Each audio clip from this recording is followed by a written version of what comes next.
Welcome to the Superintendent's Hangout, where we discuss topics in education, charter schools, life in general, and not necessarily in that order. I'm your host, Dr. Sharetta. Come on in and hang out.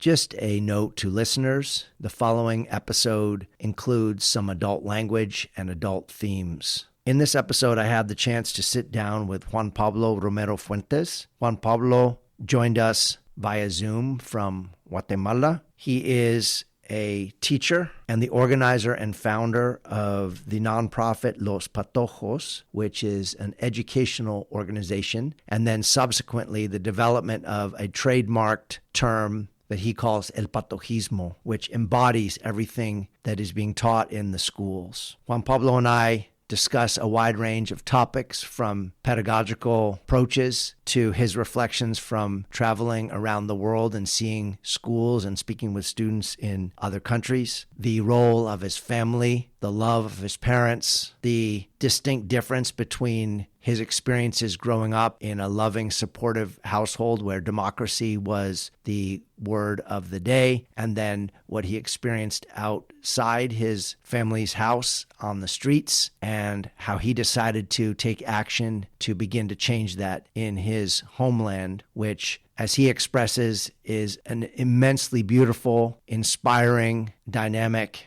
and incredible place to live. I hope you enjoy listening to this episode and are as inspired as I was in recording it. Welcome, Juan Pablo. Thank you so much for coming on to the show and hanging out for a little bit. I really appreciate you making the time. I was wondering if you could start out by sharing your origin story. History matters, stories matter, narrative matters. And I think before we talk about the present, we need to understand the past that leads up to the present. So could you just share with our listeners who you are and where you came from and what your journey has been? Thank you so much for this amazing opportunity. It's an honor for me to be here today with you. And I appreciate that you have opened and that you have created this opportunity for people to express, to share experiences, and that is important. So thank you. Well, I come from a little town called Jocotenango. Jocotenango, it's a Nahuatl term. It's called the land of the Los Árboles Frutales, where a lot of fruit trees are. And I was born in 1983. I come from a very powerful, united family, a family based on education, a lot of religion stuff. My parents are very Catholic, so I grew up listening at them, talking to a lot of people. But everything that I'm doing right now, it's because when I was a kid, I saw things that I thought they were going to be a normal thing: violence, delinquency. I grew up in the 90s in a very tough environment. Outside my house, it was a very different reality. And it was very, very ironic, because it didn't feel that there was a huge difference or distance between the reality that kids were having in the street and the reality that you were having back home. It was a lot of things happening at the same time, but the negative aspects that I saw when I was a kid in the streets of my town, I never thought they were dangerous. It was something that was happening, and we felt, and we were part of things that years after we just realized, like, oh my God, I can't believe we saw that, and we didn't understand what was happening.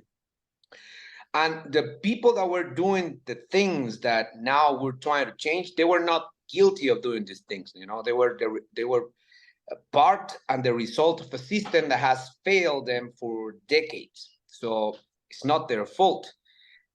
So my neighborhood became very powerful because the people that were in charge of the neighborhood were very smart, but unfortunately they were very smart using negativity and dangerous aspects to control the territory. And I really like that. I wanted to be like them, and I met them, I talked to them, and I want to be like that.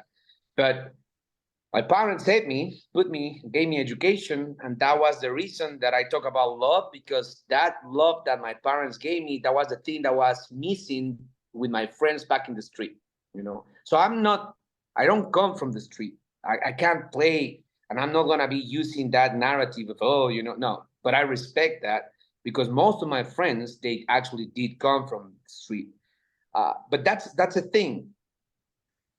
When you have the ability and the privilege of having a house full of love and dialogue and democracy, that gave me all the strength that I have right now to understand why my friends had to deal and went through this path of sadness and violence, and you know, they didn't have that, you know. And it was not about money, it was not about resources, it was not about safety, it was about love. It was about somebody back home waiting for you to ask you, how was your day, what do you want to do, are you hungry, how do you feel, you know.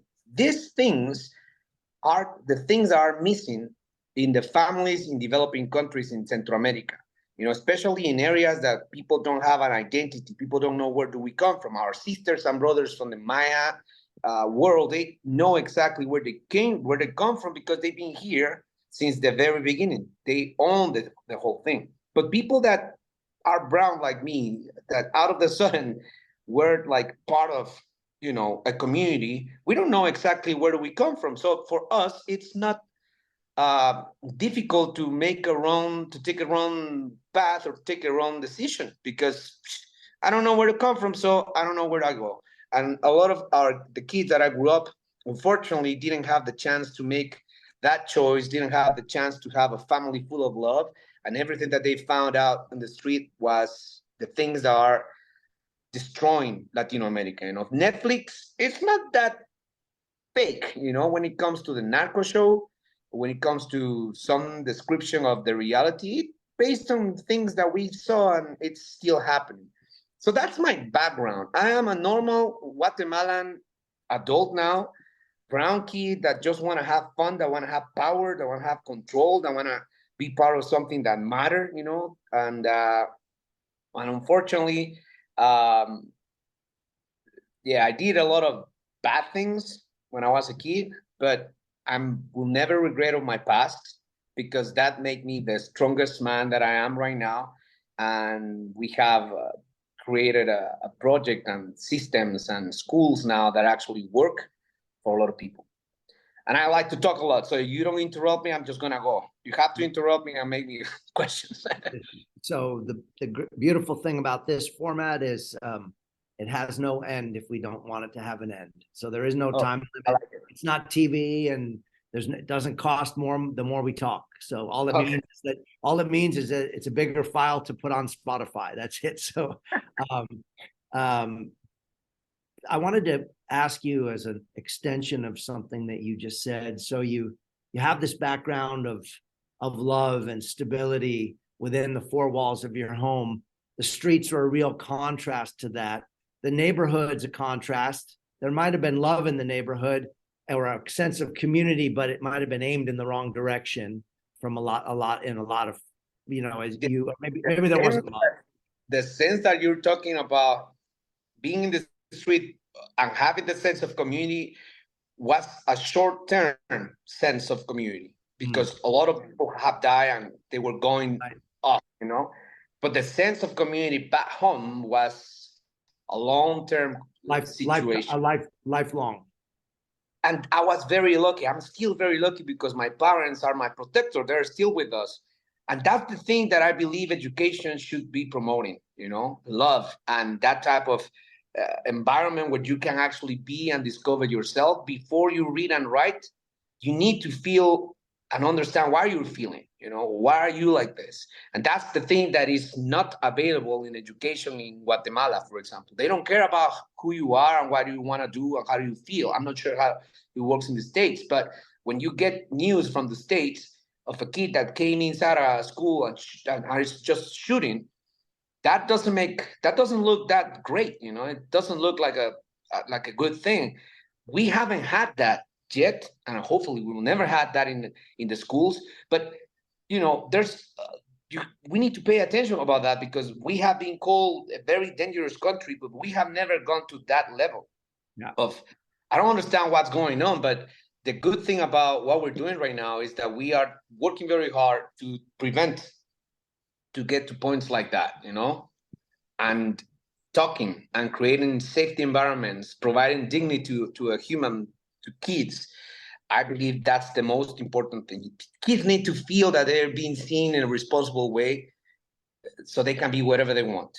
Yeah, I really appreciate you bringing up the school shooting topic. I think we'll circle back to that in a little bit, because I want to ask you a little bit farther into this about the circle of trust that you use in your schools, and really perhaps draw some distinctions between Guatemala schools and Guatemala, how schools are in the U.S., in particular in California. We can talk about that. Before we get there, can you describe your, I don't know, in my notes, I call it the guitar journey. I'm not sure that's what you call it, but I've seen in talks that you've given about this time when you were kind of headed down the path of, the expectations, girlfriend, college, a job, all the things that society wanted you to do. And then you had this almost like I don't want to call it the Che Guevara journey, but you just traveled the country against the better recommendations of people who said it was going to be dangerous. And tell us about that. That's the thing. Guatemala is not a dangerous country. The system is corrupt, but that's a different thing. People in my country are amazing. You've seen them. You've been here. People are amazing. They work very hard. They never give up. They're warriors. We are a multi-diverse country with a lot of colors, a lot of ethnies, a lot of sounds, a lot of noises and smells. It's beautiful. But the problem is the system. So I still don't want to accept this stupid system that we're living, especially this government. That's another topic for another day, but it doesn't make you feel proud. It doesn't give you a sense to that where you want to be part of something. So I decided my dream is music. That's my life. I'm still dreaming to become a musician. And the idea of everything that is happening in my mind has ritmo, right? It has to sound. That's something that I can't express with words, so that's what I do with sounds. And I'm a kid that has been receiving from the adults a lot of tags, a lot of names, like this kid doesn't learn well, this is going to be a disaster, this could be a delinquent, this kid is not a right kid, this is going to be a problem, And the system was a problem, because all I wanted to do was learning things through music, That's my channel. Anyway, so after all these tags and all these names that I've been receiving, I just decided to grab my guitar when I was 18 or something and just went around with no direction, took 50 cues, that was it. And I just went in every, camioneta, public transportation, grabbed my guitar, I wasn't doing it for the money. My goal was just to be part of something that I didn't understand, but I was not afraid of my people, of the people of my country. I just want to have that experience. And I saw their faces, the faces of the people that were using public transportation. Some of them were sleeping, some of them were lost, watching the thing through the window. Some of them were smiling, we didn't have any cell phone back there. It was very real. The smell, the animals, the music, and I was just trying to make a statement of, I'm here and I want to be with you guys, but tell me why people call us all these bad names. And I didn't have any problem for 2 weeks, never got stolen. I was in the streets talking to people, drunk people, dangerous, very dangerous people. Nothing happened to me, man. I was just being a citizen of my own country, because that's what I understood, that the only way in order for teachers to transform the context is understanding how the context works.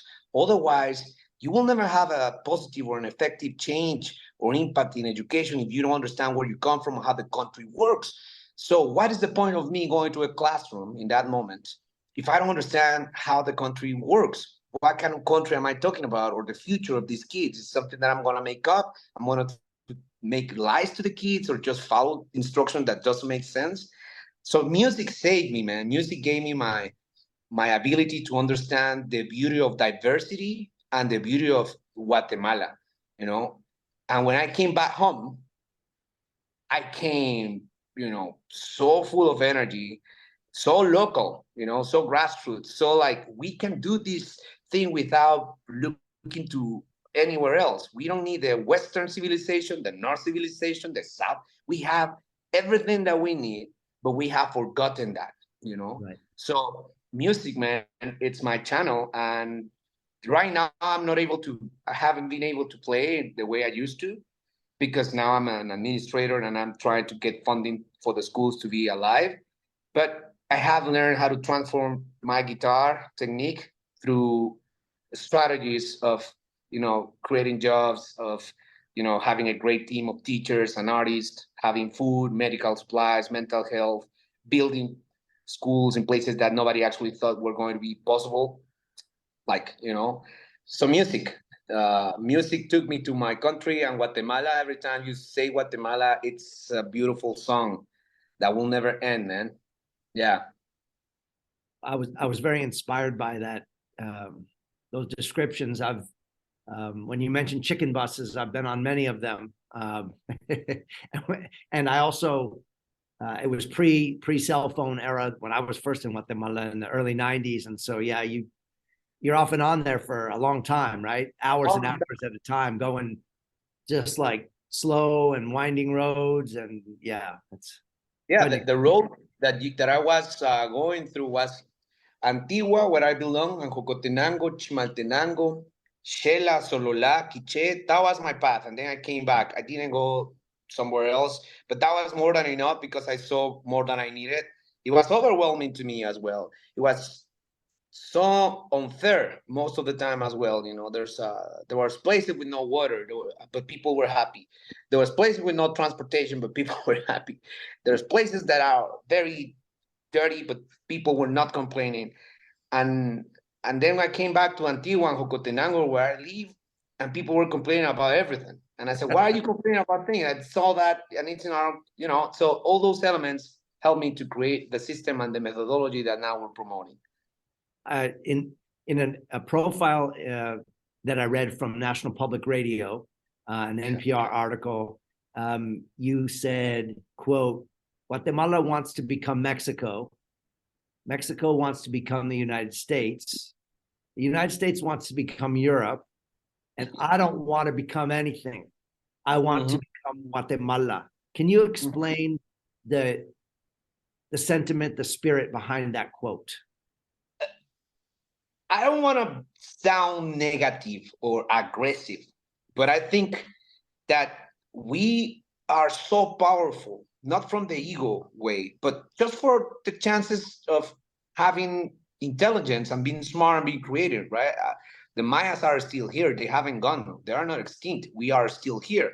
So we come from a powerful civilization that actually have created technology, science, agriculture, so we're very powerful. But the thing that it doesn't ring a bell to me is that why do I have to follow Western strategies that are based on one color, which is white, but with no rhythm, with no passion, just something that is very well structured. But what is the end? In what end are you following these instructions? To be a worker, to work for somebody else? I don't think these are elements that work in Guatemala. So every time that people said, you should follow the European education, I was, no, I don't need that. I don't. First of all, I don't live in Europe. Second of all, I don't care what is happening in Europe. Third of all, the chances for me having money and taking a decision to go to Europe are not a priority. I have other priorities, and I want to have a system that respond to those local immediate priorities. Right, the common being living in a place that you actually feel that is yours. So the lack of identity it's the thing that make me say things like that. I respect the Mexicans and the state, obviously, but I don't want to be like that. Right. When will be the moment that you guys in the States could say, I want to be Guatemala? That's not even part of the conversation. Nobody's saying that shit. People are saying, like, I want to be somebody else except the developing country, except El Salvador. Can you name one public speaker or a teacher that actually used Salvador and Guatemala as a role model for their kids worldwide speaking? No one is saying that. Every time we have to say something about a good model, we have to go other states, Canada, or some country in Finland or something. Finland or France, but they don't even say Africa. I don't think people know anything about Africa or Central America or even the South. That is not even part of a narrative of inspiration. And I want to change that. I want to be just part of the global conversation. Like, hey guys, we're here. We're just here and we're smart. We're also are here and we have been here. We have never gone away. Why don't you look at us? We don't want to go to the States. We are fighting so hard to create conditions here so we can stay here and make our country beautiful. That's why I always say that, because I want to make a political statement. I don't want to fight. I'm trying to find solutions, but sometimes you need to say things like that so people can actually pay attention. Otherwise, people just will be ignoring you. And I'm sick and tired of being ignored, invisible. That's why we're doing what we're doing. We're making visible what has been invisible for decades, and it's kind of working right now. Yeah, one of the things that struck me about what you said was when you said that you don't want pity for Guatemala. You don't want charity for Guatemala. You want investment. Yep. But you don't want pity. And that you note multiple Nobel laureates, Mayan culture, amazing civilizations, the founder and the inventor of Duolingo, among other things, right? The irony is I'm sitting here, I'm having conversations in my world where we're talking about how can we give how can we assess our students in the languages we teach here using the Duolingo platform invented by a guy from your country. There you go. And the guy from our country it's a referent. It's very smart. And guess what? He is from Guatemala. Finally, things are shifting in a very good way. But that dude had to work very hard to get to the place where he is. Unfortunately, the rest of the country don't have that condition, but that's my job and our job, to create the conditions for more Luisas Bonans, female, whatever. It doesn't matter the gender, but the chances for you to succeed finally in Guatemala, I believe, are happening if you change the narrative from toxic charity and you start building the conditions for investment. So we talk about educational institutions, right, that can help the individual to accomplish their goals, their dreams, but also their economical needs in a short term so they become responsible citizens, right? The money factor, that is the thing that the systems in Guatemala and Central America have been very clever to take away and to eliminate from the speeches and the narrative. We are not allowed to talk about money, or we are not allowed to talk about how do we make money, because the money idea has been always in the hands of the people that control the nation. And so what's the point of going to school to get an education if at the end of the day you are not allowed, or you don't even know how to start your own business, how to be productive? So yeah, man, that's a complicated topic.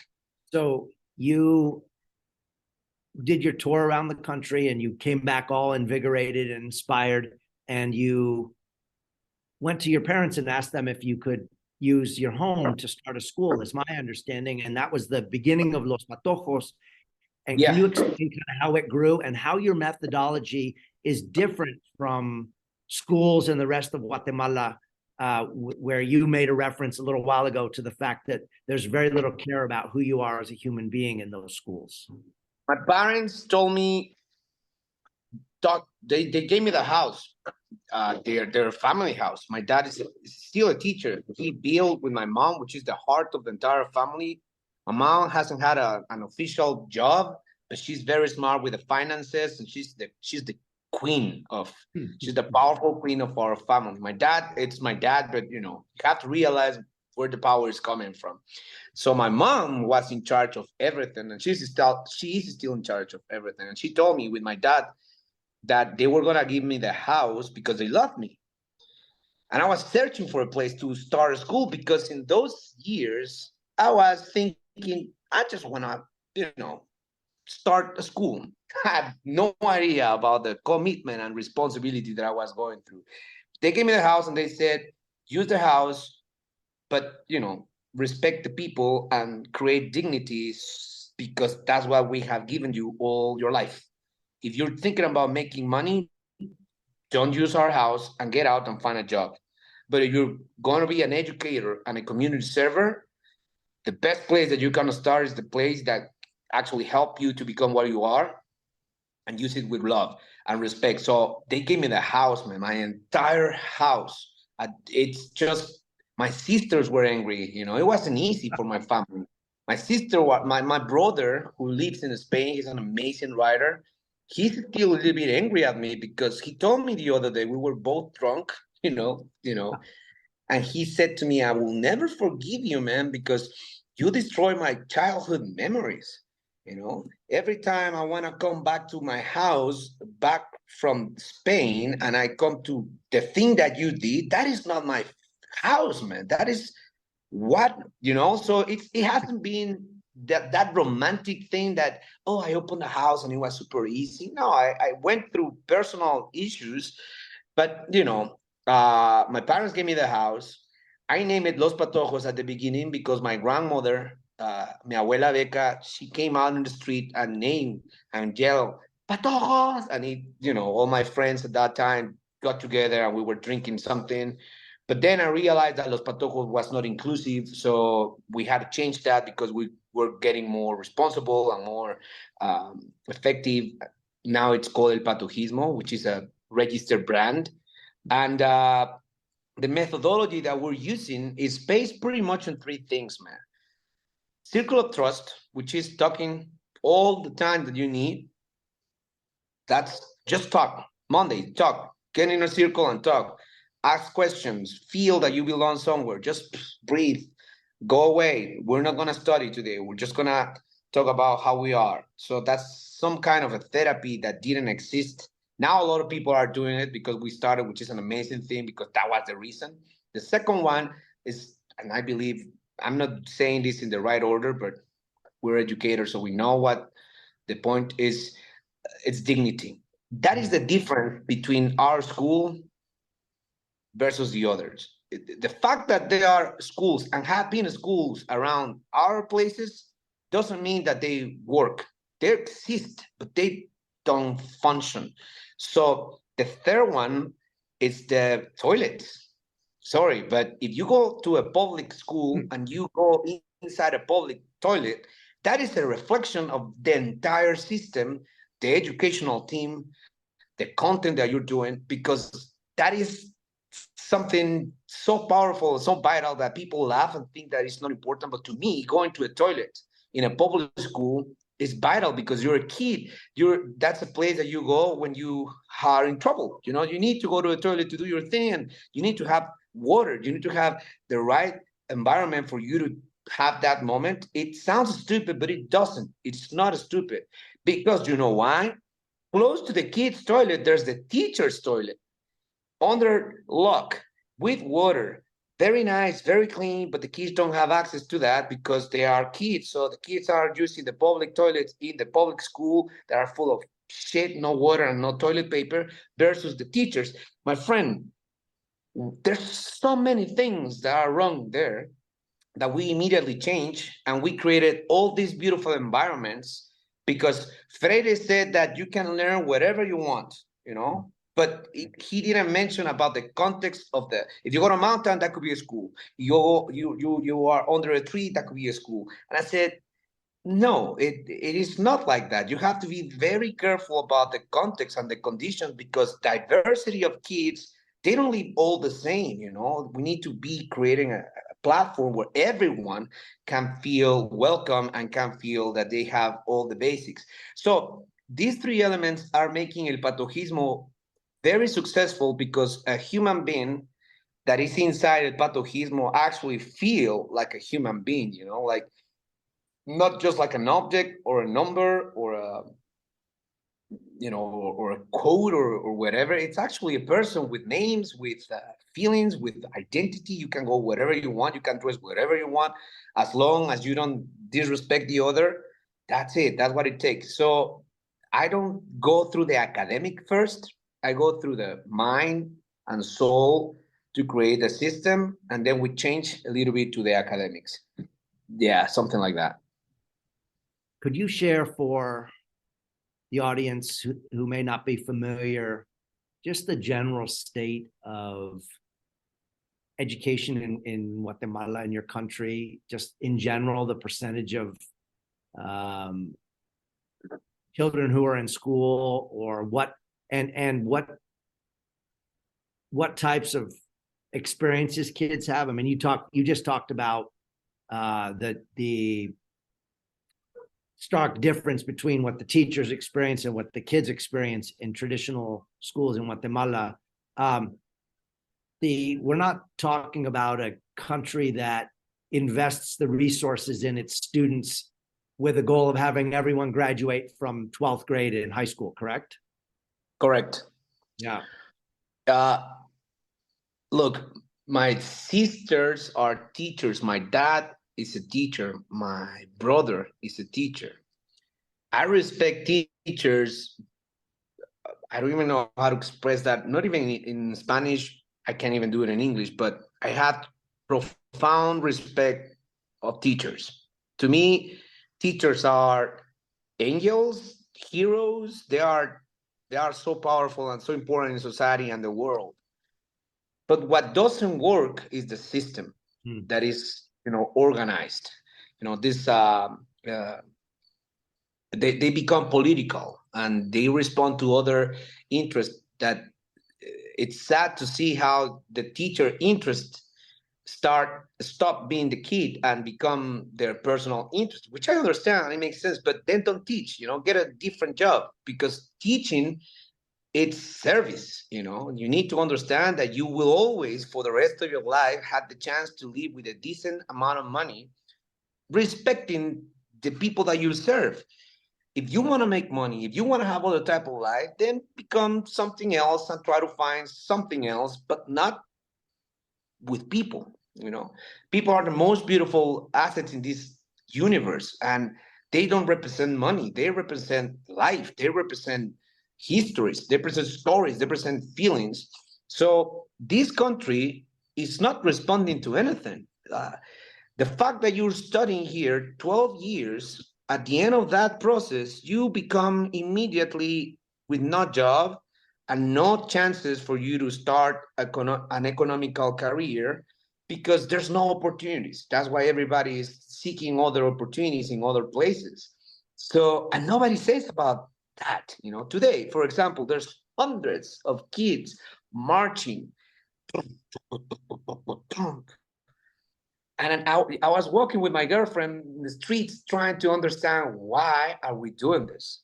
What's the thing? Why have we done this for decades? And it's beautiful, and they invest a lot of money in their outfits and their instruments, and boom, the militaries in the mine. It doesn't matter if you change the rhythm, it's still a military expression of oppression.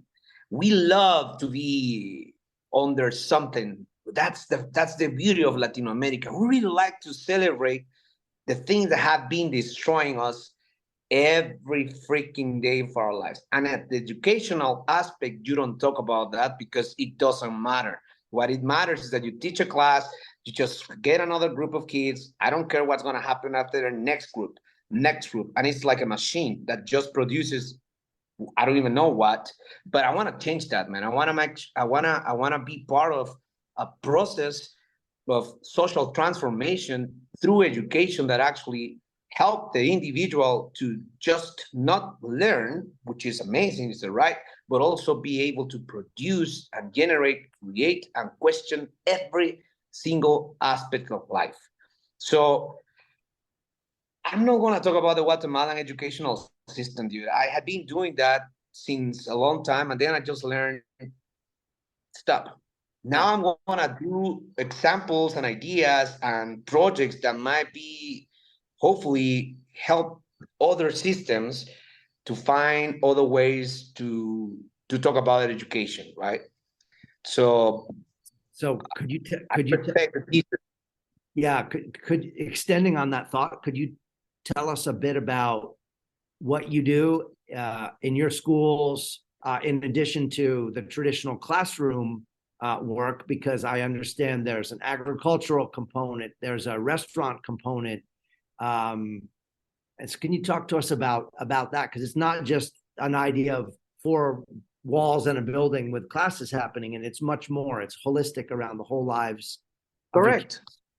The first experiment that I did was my house. We were there for 8 years. And during these 8 years, I was knocking every year to the Ministry of Education. Is that correct? Yeah, that's right. And they said every year that I was not ready, that it doesn't look like. And I was like, come on, there's all the places in worse condition than my house. We have water here, we have food, the kids are safe, there's a roof.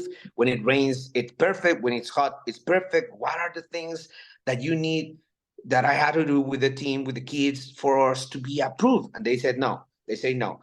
2014, CNN Heroes came. Oh, that changed everything, right? Now, important. Now, as I was recognized by an international channel, immediately the educational ministry or whatever said, you know what?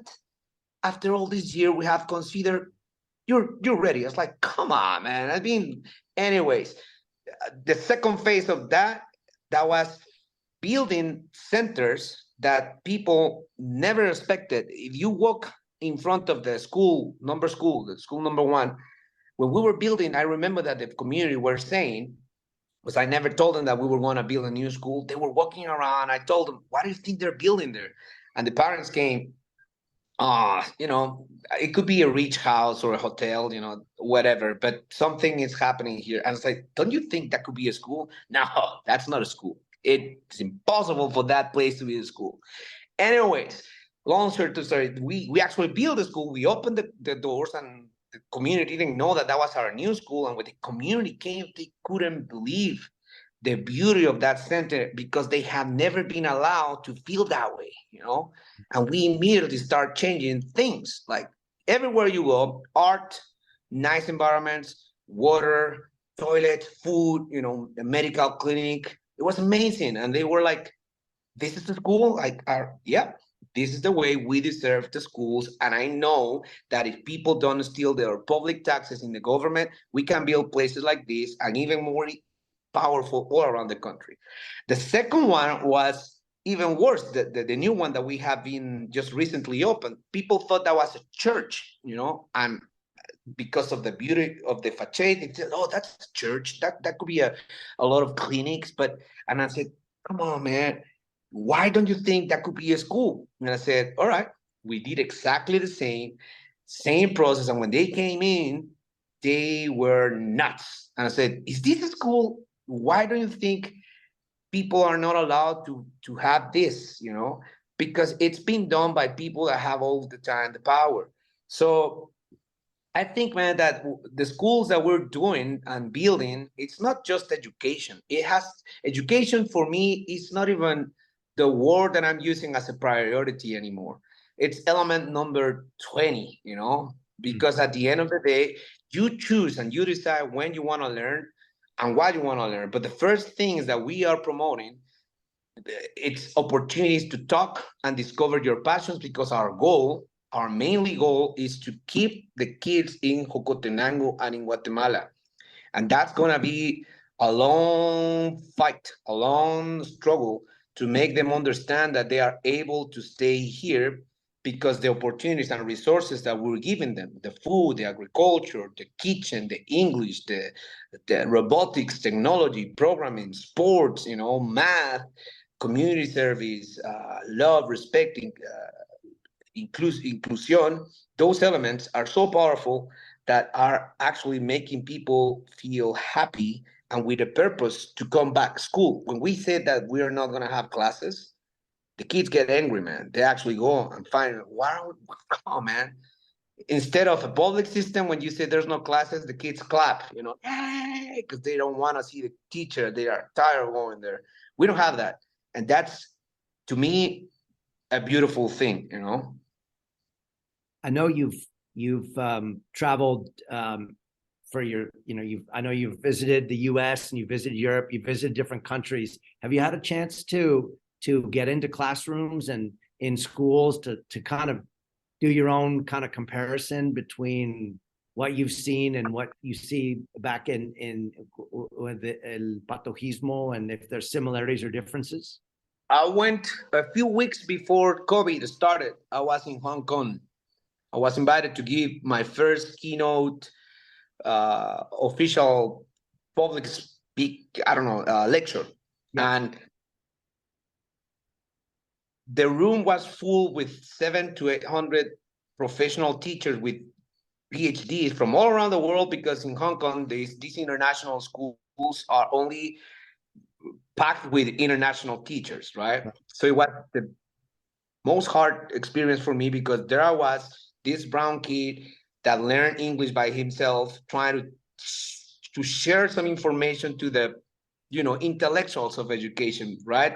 Hong Kong, to me, is the best place I ever had the experience to realize the powerful and the impact that a well-organized educational system has, the meaning of it. There's a reason to organize and plan an educational system.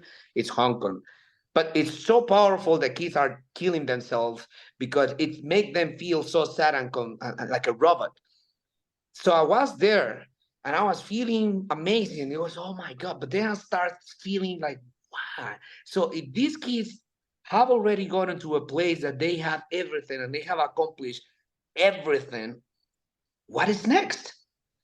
And then I was thinking, fuck, like Guatemala is not even like it doesn't make any sense, right? So I need to go back to my country and find something, because these dudes have already found answers for everything except happiness, except love, except being human, except being in love, except embracing the most valuable things that a human being has, the life. They have become robots, automatas. So I was like, what the hell? And but to me, what I saw, I fell in love not with the human aspect, but with the context, with the resources, with the tools and the strategies, the time that a teacher invests in a class, the time that a team of great educators are actually devoting to the kids. That's something that actually we don't have that yet here. And I wanted to bring that back to Guatemala. Then I went to the States and I went to Waldorf and I saw Montessori. That didn't impress me a lot because that is something that we don't hear. But I also like the fact that a lot of Latinos kids there actually remind me of my own community and my own country. So, but they were living in a very dangerous situation. Sometimes the stories that these kids were telling me, especially in San Francisco areas and in New York and in Boston, we were a few months ago there. They were telling me stuff that are so dangerous that we don't even have them in our minds here. That's actually something that is happening there on a daily basis, but the States is not telling the world that it's actually happening. And it's like, no, I mean, that is dangerous, right? That is something that no one is supposed to be doing. And how is that possible that it's happening in the most powerful nation of the free world and nobody knows about it? But the most powerful nation of the free world and the Western civilization still look at the developing countries as the most dangerous ones. It's like, no. So I believe that what we're doing could be a refresh opportunity, like a fresh idea to the Western civilization and the North. Can you talk about how your schools are supported financially? You mentioned a little while ago that part of your work is to generate funds to keep your schools open. I know you've made comments in interviews and in videos that you'd like to have. You can see a future where there'll be at least 100 such programs in Central America, like yours. How's the economic structure? I know that families, I believe, pay an important amount, but not an amount that they can't afford, right? So a significant amount for them. Can you describe, and I know you have outside investors, and how can we understand that better? So that's a great question. One of my dreams is to destroy the toxic charity. I don't believe in God. I respect religions, but I'm a humanist. I'm a scientist. I like to believe things that I see, and I'm a teacher, right? Right. So when I started the project 17 years ago, I didn't know what I was doing quite well. So we went through the toxic charity dynamic because sponsoring a kid and having all this program was the way Guatemala, as you recall, because you were here, after 1996, the war was done and Guatemala became the highest place with the highest amount of NGOs from all around the world, right? And this was in Spain, an NGO. You could see an NGO. I mean, it was impressive, right? But that is also a problem because it created a system where you just were waiting for something else to happen and you were not allowed to produce or being active because you were always receiving because they made us feel stupid, useless, poor, and we had to wait for somebody else more smart and more powerful to teach us how to do things in our own country. Right. But I did a few years like that because I didn't know. But then I realized, like, if this donation stops, then I can't work. You know, this is not what I want. This is not the format.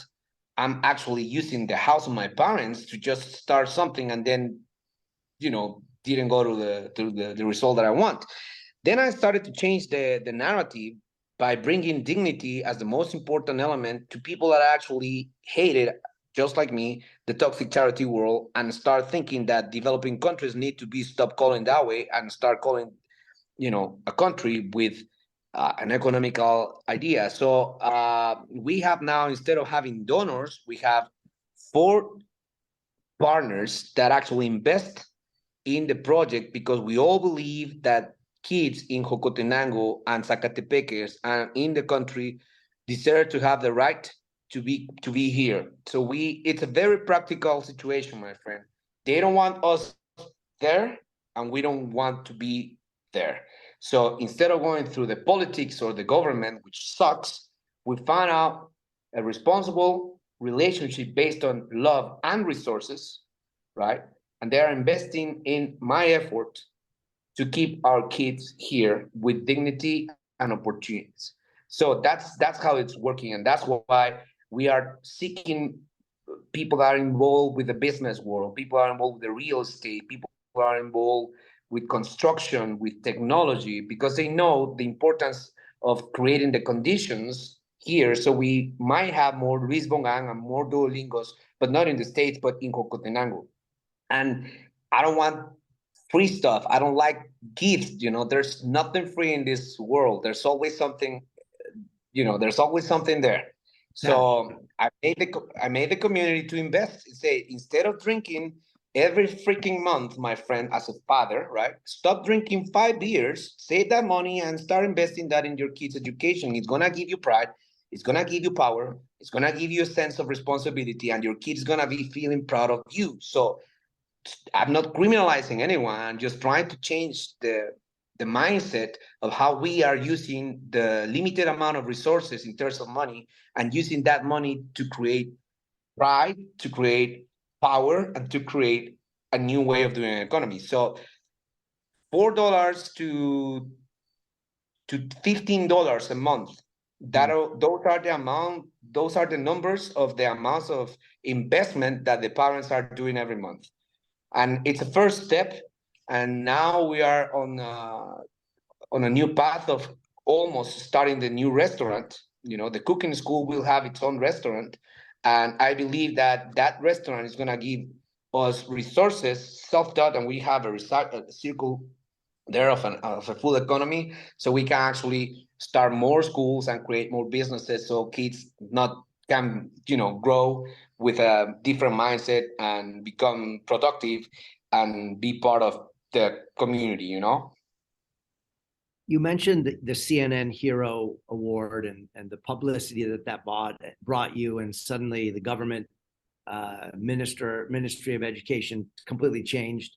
Oh yeah. Have there been other challenges that you faced in terms of either jealousies or envy? Sometimes when in any society, when someone is being recognized, especially when you don't fit in as a traditional type of a leader in a sector, people may dismiss you. How did you what were some of those experiences like, and how did you work past them to not get distracted in your work? I am a very different person these days. I'm a nice guy right now. I'm more tranquilo, you know what I'm saying? Like, in the moment I had the privilege and the great opportunity to meet my girlfriend, she helped me a lot of good things that I had been forgotten. But this job is not easy, No. especially in a country like Guatemala, where every good process immediately it's compared to a political effort. A lot of people still think that everything that I do is because sooner or later I'm searching for a political position, but I'm already a political actor. I've been doing politics since I was born. Right. I was always, my mom tells me this, that I was born screaming. They will never put me, they will never silence me because I was born screaming, dude. I was crying. I was like, wow. So that's a problem in this country, and because the way I am, the intensity that I have, people don't like that sometimes. Like, why are you like that? And they start creating all this negative publicity, and they want me to get down. But that is a sad aspect in this country. The more intense you get, the more enemies, or the more haters. Yeah. And can you imagine, I'm a teacher. I'm not supposed to be a public figure. I'm actually not a public figure, but the people have created that perception, and life is about perception. So I'm not going to go to every single person to say, hey, I don't have time. I have to be in the schools and be part of solutions, not part of the problems. But yeah, Guatemala and CNN Heroes to me was a good thing, but also a bad thing, because now people think that I have money, that I have, all these things.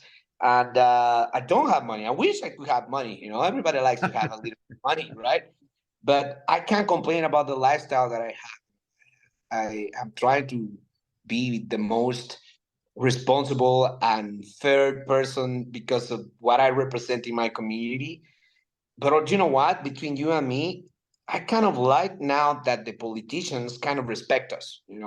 It's been 17 years of hard work that now they are looking at us. We're not looking at them, and I have never looked at them because to me they are a disgrace. But it is changed. It has changed, and the power that has given us, it's beautiful because this power will go directly to the next generation of kids that will become the next politicians. That will not go to a public service to steal. That will not go to a next public position to kill. It's going to be something different. So, dude, I'm come from a country that is full of volcanoes, that is full of coffee. My energy, it will take a volcano to destroy us. In the meantime, we're just gonna work more harder and with more intense because the struggle has not been done. Yeah, I think there was a stretch of time there, and you mentioned it in one of your speeches, where two or three of Guatemala's past presidents were in jail. I think some of them were at the same time, and now I know you just had an election, and I think the last I saw they were trying to figure out if the results were authentic or not, right? And so we have become the only institution in our community that we brought two presidents to our towns, to my house. wow. That has never happened in the history of our community. Two presidents coming and talking to us in my house. That was historical because so then the community started thinking about who's this guy? Why is he bringing the president to his house to talk in a private way to his team and community? And I was like, that's why we do it. That's the strategy. It's not just education. Education is a political action. And when you use it correctly with the right people, it's going to give freedom, hope, and opportunities to an entire community. And that's how you start changing the country. And now the new president elected is a good reference. And he also had come to our school a few weeks ago with all this madness. They decided that the campaign was going to start in our state. Guess where? In our new school. And it was an amazing opportunity for our kids to serve the actual president that elected through democracy. They were preparing them a cup of coffee, you know. So this kid has become the first kid that ever, you know, existed that prepared a cappuccino. It doesn't matter the fact, but it's very important because the president saw this kid and this kid saw the president as equals, you know. In our school, we brought that powerful thing to say, to give the kids an idea that they could be that president too, you know, that they can start making a cup of coffee, of course, but the reference is not in a book. The reference is not on YouTube. The reference is not on Google. The reference is a real human being in front of themselves showing the path that we are preparing for. Yeah. And it's interesting that the president-elect is, if I understand correctly, his dad in the 50s was perhaps the last democratically elected president who really tried to have democratic reforms and land reforms. And unfortunately, the government of my country had a role in stopping that. Well, I don't want to say too much because then something may happen to my podcast. But yeah, don't worry about it. Understand that. But Juan Jose Arevalo, to me, was my personal reference during my guitar trip. I was reading Juan Jose Arevalo books. His dad. Yeah. He created the Arevalismo, which is spiritual socialism, which basically it's based on the el bien común of the people. That's it. Yeah, I fell in love with that. But I never thought that I was going to be part of El Arevalismo. I'm going to be 40 years in a few days. But when I was 39, his son came and he approved what his dad was fighting for. And he felt one of the best experiences in my life as a social worker, as a community server, that legacy of dignity and respect came to our schools and said, you know why, guys, you're doing it like this. Keep doing this. It felt so good that now I feel ready to do more schools and help more kids. Well, I really think that schools in the United States, and I'm in year 30 now, 29, 30 of my career in education. I think there's a lot we can learn from what you say about valuing the human first. It's interesting. You mentioned the trust circle, the circle of trust, and you know they call it different things. And right now there's a real kind of trend in education in the United States, for example, of social emotional learning, SEL we call it, because we have to give everything. We have to give everything alphabet. Give it letters. But and we do restorative circles. So I was laughing inside when you mentioned the circle of trust. That here we are. We go to these trainings to show people how to do what's called a restorative circle when there's been some sort of a harm in the community, right? In a classroom, in a circle of friends, and among staff. Right? I read the book, the rules of the hacking the system, something like that. I read a book.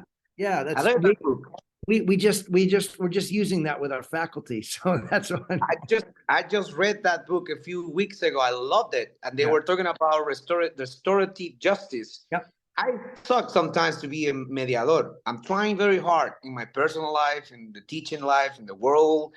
But I truly believe that's the path. if you are developing programs these days, la comunicación restaurativa, it's a challenge for everyone. It's a new thing because it has nice names now, but it's been something that has been done since a long time ago. But now I think it's more important to implement first with the teachers, with the community, with the parents and the students all together as equals. But that's a new path. And I think that some of us are already starting to be part of that, you know? It's interesting because the circle is an ancient form and is in indigenous cultures all around the world. Things were not in squares, and you weren't in your own house with four walls alone all the time, right? It was always, when you're in a circle, you can't avoid anybody. And we just had a professional training yesterday. And at the end, the trainer brought my staff together, or we were a small section of our staff, because our staff's so big, we won't fit in one room, but we had about 20 people. And at the end, he had us stand in a circle. So we'd been working and in groups and, on Google Docs and all this. And then afterwards, he's like, put your computers away, stand in a circle, and think about one thing that either affected your head, your heart, or your feet. Your feet would be something you want to take action on. Your heart is, what do you feel? And obviously your head is, what are you thinking? And here's all these professionals who have been doing this for years and years. And it's totally different when you got to stand in a circle and your colleagues are all around you, right? And it's an honesty thing too. It's an openness experience. And it's so powerful. It's so simple. It's not easy, because the simple things in life are not easy, but they're simple.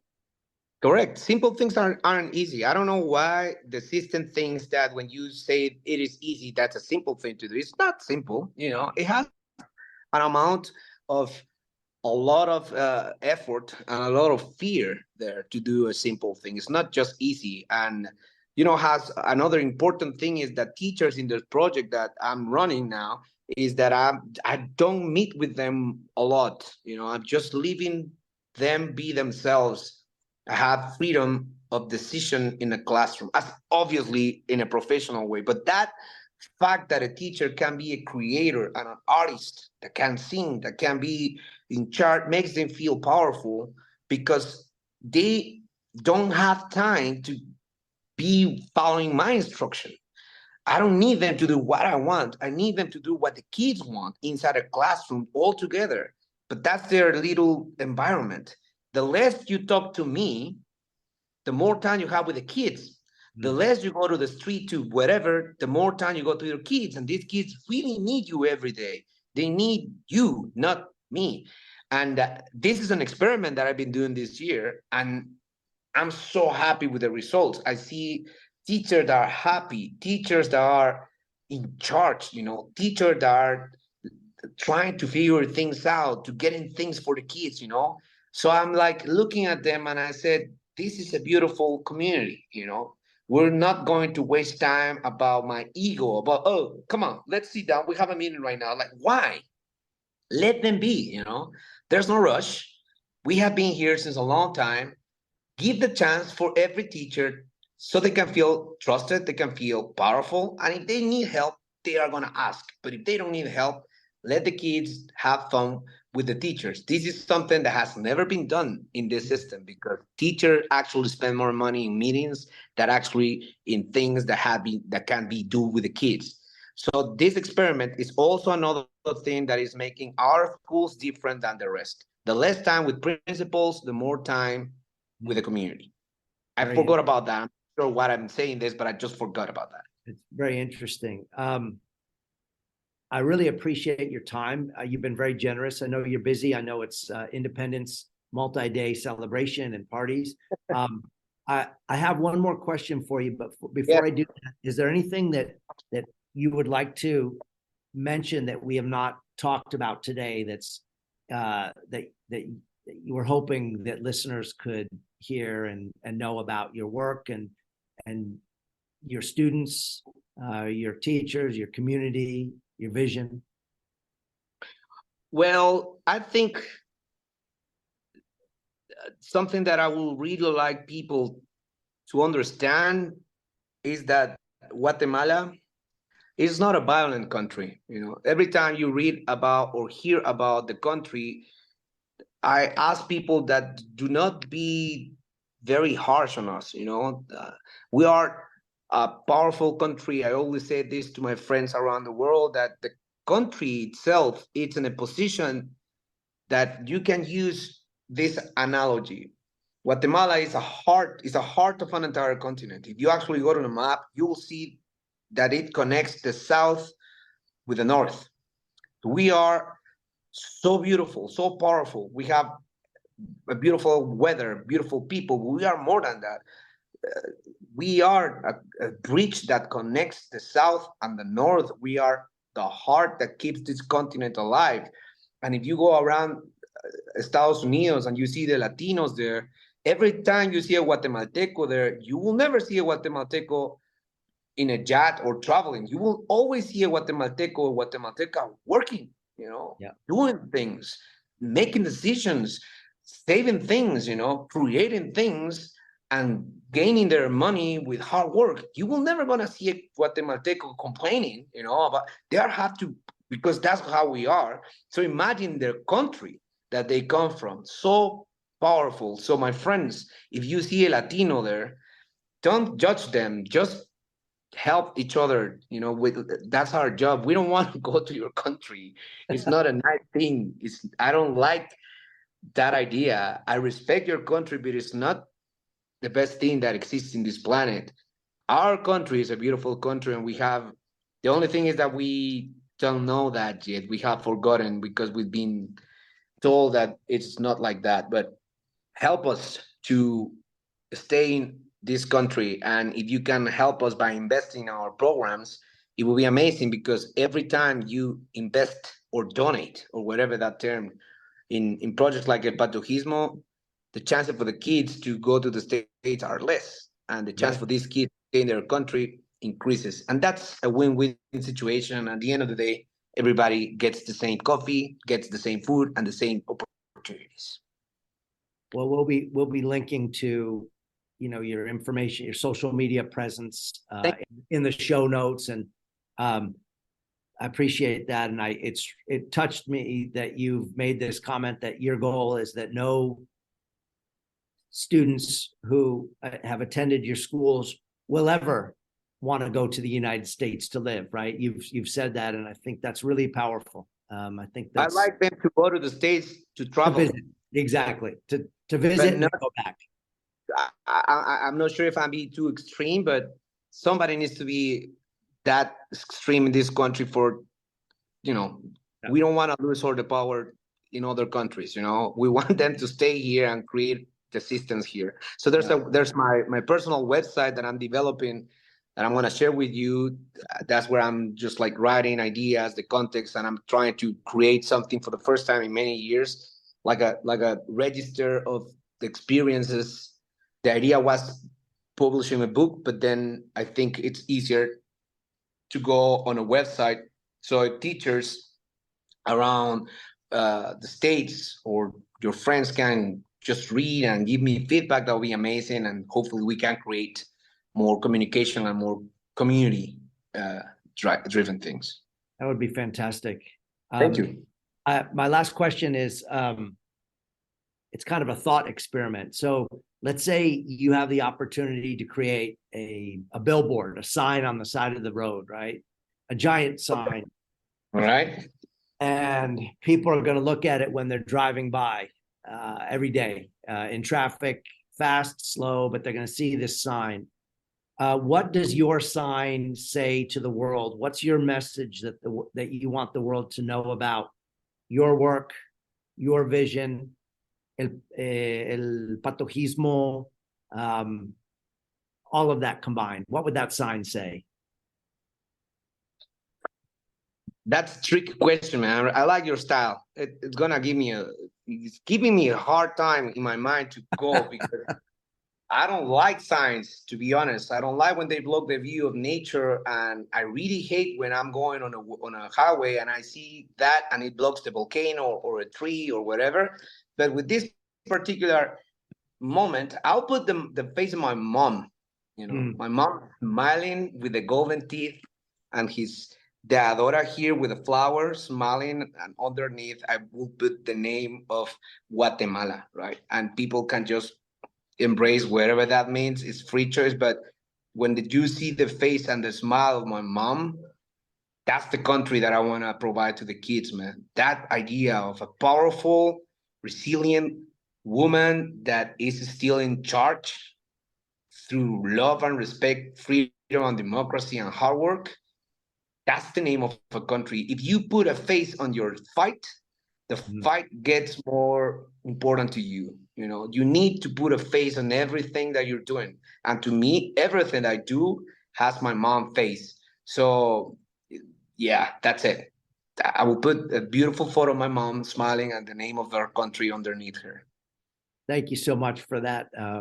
It's very moving and I think an appropriate place to end, because we talked so much about the role of your family, your parents, love, your mom being the queen, and really the foundation of all of your work.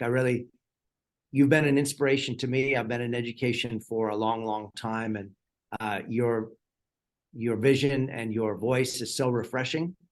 And thank you.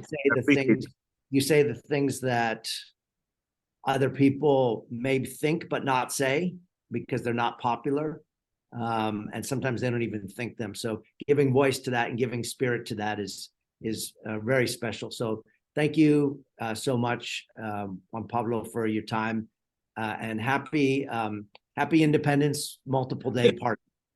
All right.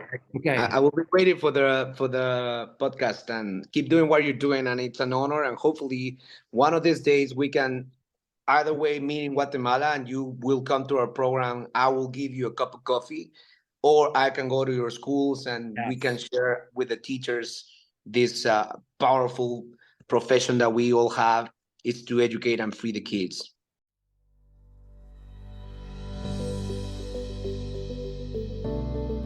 Thank you for listening to the Superintendent's Hangout. You can follow me on Twitter at DVS1970. Please be sure to share this show with friends and family on social media and in the real world. Thank you to Brad Bacayal for editing and production assistance, and to Tina Royster for scheduling and logistics. Thanks for hanging out, and have a great day.